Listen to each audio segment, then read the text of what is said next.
মতপার্থক্যের কারণে ২৪-এর বিজয় যেন বৃথা না যায় সেজন্য সবাইকে ঐক্যবদ্ধ থাকার আহ্বান জানিয়েছেন বিএনপির মহাসচিব মির্জা ফখরুল ইসলাম আলমগীর।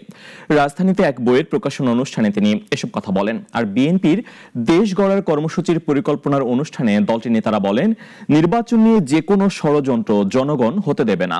বিস্তারিত রাশেদুল কাদিরের রিপোর্টে।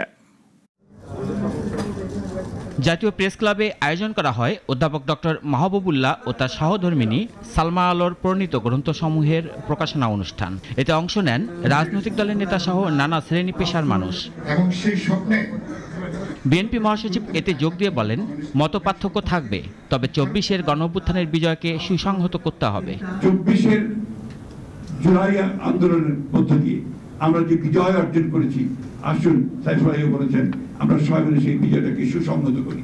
আমাদের মধ্যে মতপার্থক্য থাকবে, কিন্তু সেই মতপার্থক্য যেন আমাদের যে আশা, আমাদের যে স্বপ্ন, এই যে ছেলেগুলো প্রাণ দিয়েছে তাদের যে অত্যাহুতি যেন বৃথা না যায়। আর রাজধানীর কৃষিবিদ ইনস্টিটিউট মিলনায়তনে বিএনপির পক্ষ থেকে দেশ করার পরিকল্পনা শীর্ষক কর্মসূচির উদ্বোধনী অনুষ্ঠানে নেতারা বলেন, গণমাধ্যমের জরিপে নির্বাচনে বিএনপির বেশি আসন পাওয়ার কথায় কেউ কেউ হতাশ হয়ে ষড়যন্ত্র শুরু করতে পারে। প্রথম আলোতে আপনারা দেখেছেন একটা জরিপের রিপোর্ট বের হয়েছে, সেখানে প্রশ্ন করা হয়েছিল বেশি আসন এই নির্বাচনে কে পাবে, কোন দল।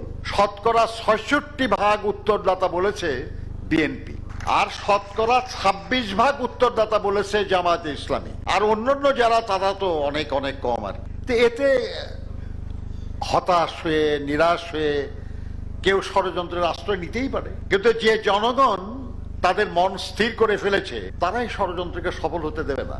ফ্যাসিবাদ পতন ও সুষ্ঠু নির্বাচনের একদফা আন্দোলন অর্জন হয়েছে, ফ্যাসিবাদ পতন হয়েছে, এখন বাকিটুকু করার দায়িত্ব অন্তর্বর্তীকালীন সরকারের বলেও দাবি করেন বিএনপি নেতারা। বাকি অংশটুকু পূরণ করার জন্যই নাই অন্তর্বর্তীকালীন সরকার। রাশেদুল কাদির, নাগরিক, ঢাকা। বাংলাদেশ জাতীয়তাবাদী দল জিন্দাবাদ।